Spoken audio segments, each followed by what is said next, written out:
This right here is the Olympus EP1 released in 2009. This was the first Olympus Micro Four Thirds camera and it retailed for $899 at the time. Adjusted for inflation would be around $1,200 now. And I got this camera body on eBay for just $50. Got some spare batteries and some cheap manual lenses, which I'll get into later. So why did I buy this almost 15-year-old camera? Well, for me, it's just fun to try different cameras. It's compact and versatile. I love the stainless steel build quality, and it just has a vintage look to it. And it could be a great conversation starter because not many people have this camera nowadays. With the Micro Four Thirds system, you have a decent selection of lenses to choose from and adaptability for older manual lenses like this one. This is the Pentax 110 24mm f2.8.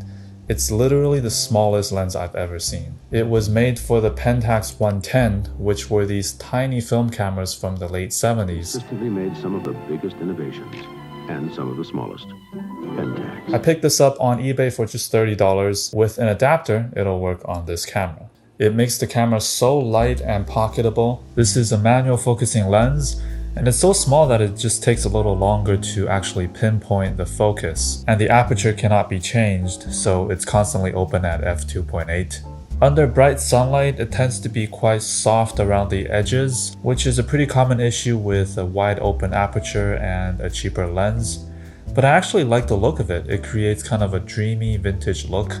And again, this was just a $30 lens. I wasn't really expecting anything great, but I'm having a lot of fun shooting with it. By the way, this camera shoots 12.3 megapixels. I got another lens for this camera. This is the 7 Artisans 35mm f1.4. Now this is another cheap lens. I got this for just, I think, $70. But this has a pretty good build quality. I got the silver color just to match my camera body here.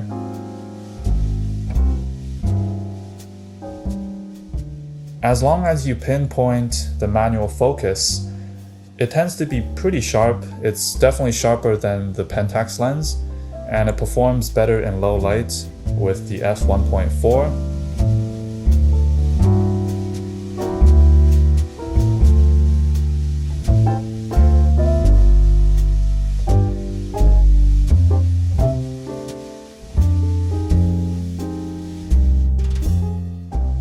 Now let's talk about some things I don't like about this camera.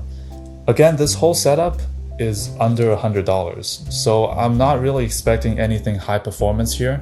One thing about the EP1 is that the screen here is a 3-inch and the resolution isn't very good. There's no viewfinder, so in bright sunlight it might be harder to see the screen. As you know, the Micro Four Thirds sensor generally don't perform well in low light, especially on an older camera like this. But with a faster lens like this f1.4, it's not too bad. And there's no flash on this camera, so you'd have to attach an external flash if you want to use it. Alright, what's the verdict on the Olympus EP1? Well, it's a fantastic piece of nostalgia for photographers who appreciate the fusion of classic design and digital innovation for 2009 at least. The image quality, the ability to use a variety of different lenses, the aesthetics, and especially the price makes it a solid choice for those looking to explore older digital cameras. If you like this video, subscribe for more, and let me know what you think about this camera.